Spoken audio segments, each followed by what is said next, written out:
From the nation's capital, the Public Enlightenment Show, an unrehearsed, hastily assembled program enlightening the public by providing the context we need to understand the news. Now here's your host, Brian Hansberry. Do you wish the New York Times would stand for democracy and against war? Do you wish there could be consequences for any of the Times' journalistic failures? Well, now you can receive a reward for canceling your New York Times subscription. On Monday the 17th, after the appearance of a column by Times columnist Bret that advocated for the United States to overthrow the sovereign government of Venezuela, progressive political magazine Current Affairs had had enough, posting to their Bluesky account that they would give a free year-long digital subscription to Current Affairs to anyone who provided them email proof that they'd canceled their New York Times subscription. As of Tuesday night, they had gifted over 200 subscriptions, which they said represented a loss to the Times of $60,000 in subscription revenue. They admitted this is a drop in the bucket for the Times and its $9 billion valuation. But vitally, they stated it's important to exact a price for pushing war propaganda. It's my pleasure to welcome my guest, editor-in-chief of Current Affairs, Nathan Robinson. Hi, Brian. Good to be with you. It's so good to have you here. Nathan, in my work as a media reform activist, I'm constantly telling people to drop their Times subscription and reinvest those funds into pro-democracy, fact-based newsrooms that are reporting in the public interest. So when I saw this, I nearly spit out my coffee. This was an answer to a question that I've been asking for a long time. How do you do something to let the New York Times know that they need to do better? So you wrote this follow-up piece. You talked about Thomas Friedman, warmongering for Iraq war invasion, and then you brought up Bret Stephens, and you said that it was a flimsy case that he presented. So if you just wanted to talk a little bit about that. Yeah, I mean, so just confining ourselves for the moment to the opinion pages, which is where a lot of the arguments for war take place. I mean, I went back to Thomas Friedman's articles in 2003, as you pointed out. Back then, he was describing a potential attack on Iraq as shock therapy, and using these very, very flimsy kind of pseudo profundities, like saying, you know, if you don't visit a bad neighborhood, it will visit you. And I don't even know what that means, right? I mean, he's saying that if you don't, overthrow the government of Iraq, the government of Iraq will I mean, he didn't even spell it out. And one of the problems here is that it's not just the columnists, it's the editors, right? So the editors of these opinion pieces, clearly, once you're a columnist, it's quite clear that they don't demand that you answer some of the most basic questions that you should have to face if you are discussing an issue that we should consider very, very morally serious, right? I mean, the consequences, as we know, of the Iraq war, the human consequences were just extreme. Between 500,000 and 1 million Iraqis are estimated to have been killed. It's widely understood to have been a horrendous, at the very least, mistake, but you might more honestly say crime against humanity. And so when you look back, this kind of thing was being advocated so casually, without anyone really having to grapple with the very serious question, okay, well, what does this actually mean for the people that you're advocating it to be done to? What are you talking about? Shock therapy. I mean, you're talking about attacking them and overthrowing their government, and then, of course, as we know, plunging them into civil war. That there should have been lessons learned from that.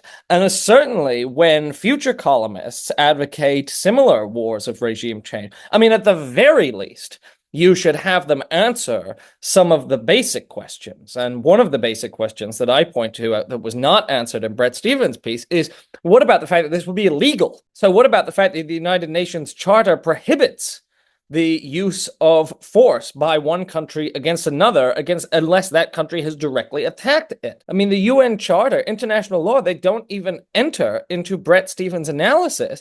And that's not just a failing of Bret Stephens, but that's a failing of the New York Times editors who, when they got this draft in their inbox, didn't look at it and go, Bret, you're going to have to rewrite this because you haven't even addressed the fact that the war you're advocating is illegal. And so what they've done by printing that column is discouraged their readers from even thinking about the question of legality and reinforced the very, very dangerous presumption that the United States has an inherent right to, if we want to, take out any government around the world, that we don't even have to think about whether it's legitimate for us to do this. And I think that's so outrageous and so dangerous that that's why we say, okay, well, we've got to think about how there could be consequences for a media outlet that pushes that kind of line. I want to talk a little bit about those consequences and media outlets in general, because I saw you also, current affairs account, also say,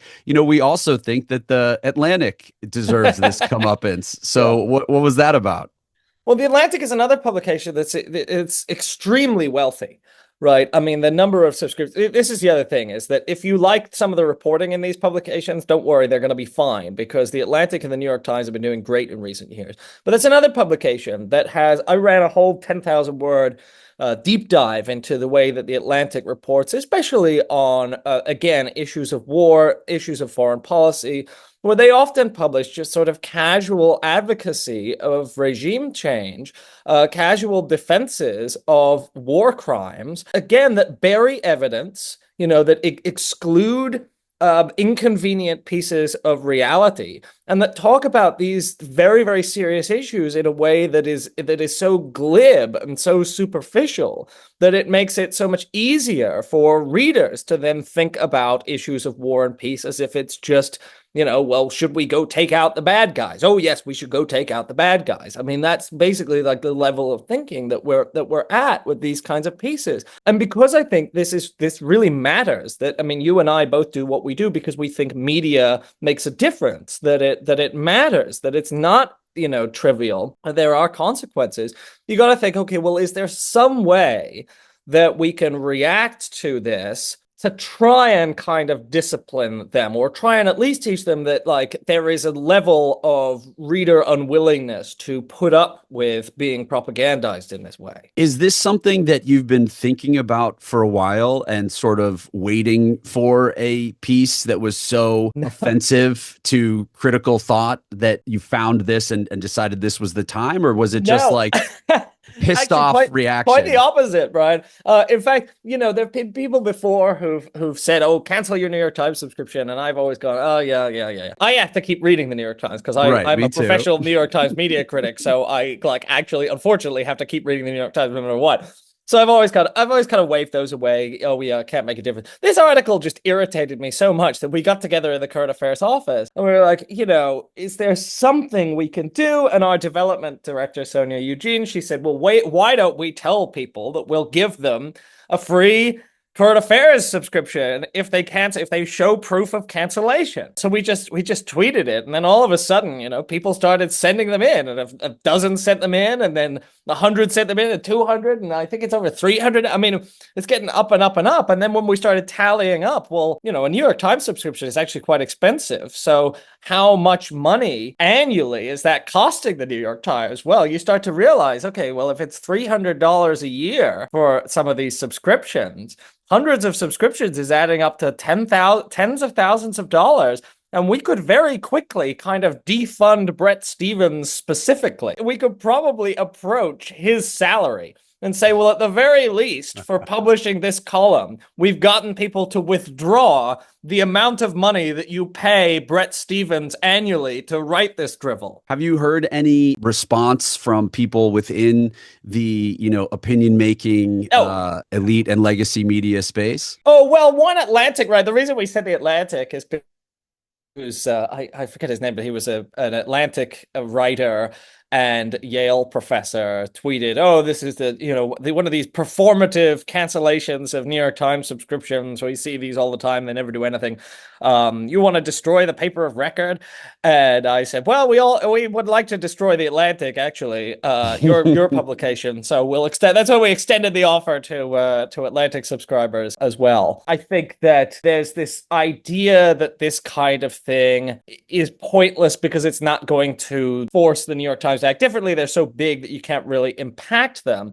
But you can start a conversation with people about the standards there ought to be. You can get a lot of people, a meaningful number of people, to switch over to a publication that doesn't advocate war crimes. That's always a positive. And as I say, if we do this well, we could at least defund Bret Stephens or withdraw the amount of money it takes to pay him. That is right. The myopic view that so many have. And that's an argument against activism, period, which we know from history that activism works. And there's always been naysayers against activism who say exactly that thing. Like, what's the point? It's a drop in the bucket. But the point of activism is to let other people who may be feeling the same way know that there are others who are in league with them, who have the same beliefs and the same understandings and want change. And that's how you affect change. Another thing that is difficult for people in this time is, people have a political identity that is in part related to the New York Times. There are people who read the New York Times and think that this is a representation of what it means to want to be informed. And there is something to that argument. There is the reality that the New York Times and others like it sometimes do great journalism in the public interest that we need. They can break stories that others can't. They have the resources to do investigations and incredible video journalism. I've seen incredible video journalism from the New York Times this year about the LA protests and about just the ICE crackdown in general. And that's what's so confusing for the public, where they see these positive things. Maybe they get recipes also. They play games that keep them coming back, and they think, well, why would someone be pushing back this hard? And so that's why I was so excited to see not only your pushback and your unique way of signaling to others that this isn't okay, but also this way to then create an avenue where people can then, availability bias is strong. They might not even know about current affairs, no offense, but where there's an avenue for people to say, oh, there is an alternative. And that's something that I'm talking about all the time. I've created these lists on Bluesky. You are a part of that. I live stream every day. I tell people, get off of this corporate legacy stream, and especially to our MAGA friends and loved ones, get off of your manipulation, purpose-built billionaire ecosystem of right-wing media and have a healthier media diet. So you mentioned that the cancellation numbers now are above 300, it sounds like, that you've gotten. Yeah. And I want to know, how long will you continue this? And how long have you done this, and how much attention do you think you've gotten from it? I'd like to just keep it going forever. I'd like to be, whenever anyone cancels a New York Times subscription. The thing is, we're offering digital subscriptions. We can't afford to offer print subscriptions because it costs a lot of money to print the magazine, so we would actually go bankrupt. With the digital subscription, it's really easy for us to offer this to people, because our magazine, we're very proud of our magazine, but, adding one more person to our digital list is fairly cost-free on our end. So we'd like to just indefinitely say, if you'd like to come over to Current Affairs, we're happy to give you a year. Just make sure you cancel your New York Times or Atlantic subscription first. And we're trying to not just have this be self-promotional, but in my article, I also cited other independent outlets, people like Dropsite News, The Lever, The Intercept, Zateo, In These Times, Jacobin. We love lots of independent publications. We're not the only one. And we really want to use this to emphasize that when people are saying to us, oh, but the New York Times does a lot of good reporting, and et cetera, we say, well, yes, but the more people move their money, move their financial support from the New York Times over to these kinds of independent outlets, people like Dropsite and Lever and like us, the more we can do, right? We have a staff of 6. We'd love to have a staff of 60. We'd love to be able to do a lot more of this kind of journalism. And when people start making that shift, when they start supporting independent outlets that don't have an opinion section that, pushes new war crimes, they are enabling the flourishing of the kind of journalism that ultimately they want to see. Across your website, you have this phrase about your publication that you, in part, exist to make life joyful again. And for me, that is exactly why I do this work as well, because human connection is the surest path towards joy. And pro-democracy journalism, when you talk about local journalism, is a cohesion device for communities that brings communities together. When you talk about fact-based information versus propaganda, you are having conversations with your colleagues, your friends, your loved ones based on a fact-based reality so that you can take on the corruption and fraud and waste and abuse. Journalism is a democracy's immune system. Fascism only exists where propaganda is strong and journalism is weak. So we deeply need journalism, and I also view it as a path towards joy. So can you talk about that a little bit? The documentarian Adam Curtis produced a short film a few years back where he talked about the phenomenon of what he calls "oh dear"ism, where the reaction that you get to watching the news is the audience just sits and watches all this parade of atrocities, and their only reaction is "oh dear, oh dear, oh dear, another horrible thing has happened." And it creates a certain feeling of helplessness. It creates a certain feeling of despair. Every time I read my newspaper and I'm in a coffee shop, and oftentimes people walk by and they'll go, "Hey, any good news in there this morning?" And I have to quite truthfully say, no, there's absolutely no good news in this paper. And I think that's a huge problem, is that when you have media that makes people feel sad and small and powerless, and when you're just presenting them a picture of the world that essentially says, like, all of these large forces are causing huge problems that you can't do anything about. And so that's why in current affairs, we're also reporting on activist victories. We have a section of our news briefing that's called Fighting Back. And so we profile things where, some local organization or some labor union has won some little fight somewhere. And we're trying to, I always go through it to have a balance of, okay, yes, we've got to tell you about the latest atrocities, but we also want to tell you about things that people are doing in their communities. We also want to tell you about candidates that have won that you haven't heard about. We want to give you a sense of empowerment and a sense of that life it can be fun, that the news doesn't have to just be a parade of horribles. So our magazine has a lot of very serious stuff in it. Just if you pick up an issue of Current Affairs, this was one from November of last year. We had an early interview with Zoran Mamdani about New York.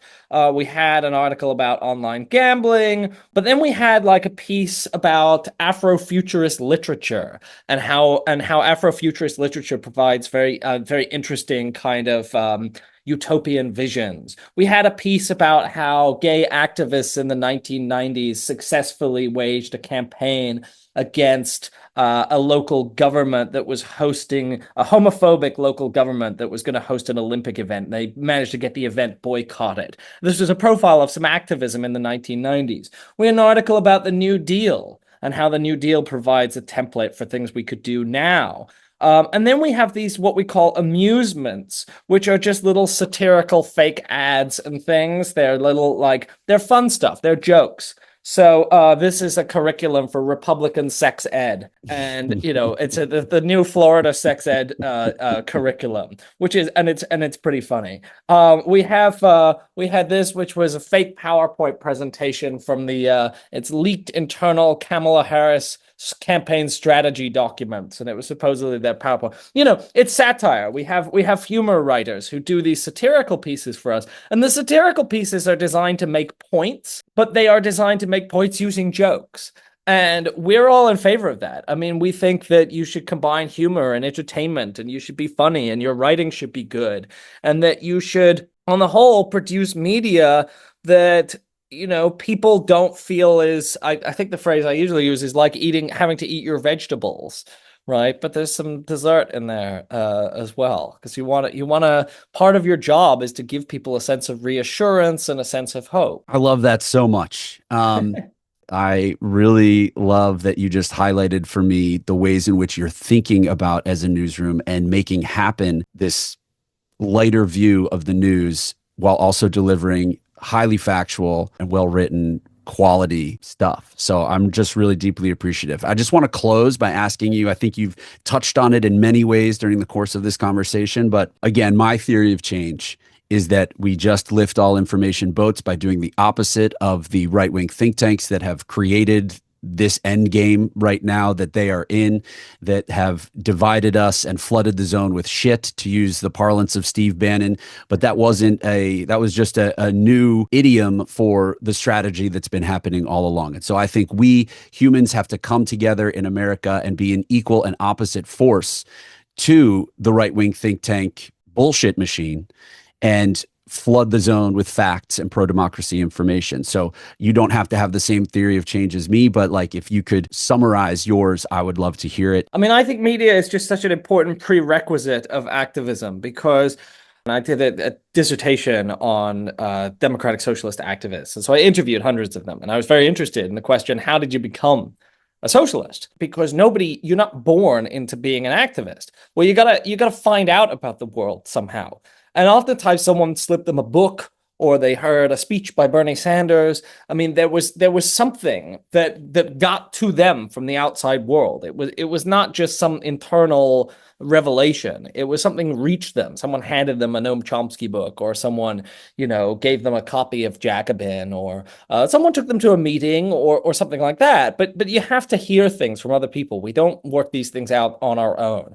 And so that's why it's crucial to make sure these resources are there. Media isn't itself, that's not organizing, that's not politics. But I really think that it is, a prerequisite, because you have to have the information out there for people to get. You have to have a way to know about the world. And I just want to touch on one more thing there, which is that we talk a lot about paywalls at Current Affairs, because one of the problems with even the good journalism that the New York Times does is that it's behind a paywall. The BBC, in fact, just introduced a paywall for US users, so they're putting their good journalism behind, a barrier that creates a class divide in what people can access, because, not everyone can afford to pay $20 a month, even $10 a month for news. I read an article a few years ago called "The Truth is Paywall, but the Lies are Free." And one of the things about that shit that you said that the right is flooding the zone with, it's often free. It's often, they get it as far and wide as possible. They have like PragerU, which is dedicated to giving people free resources. Now they're garbage, but they make it as accessible as possible.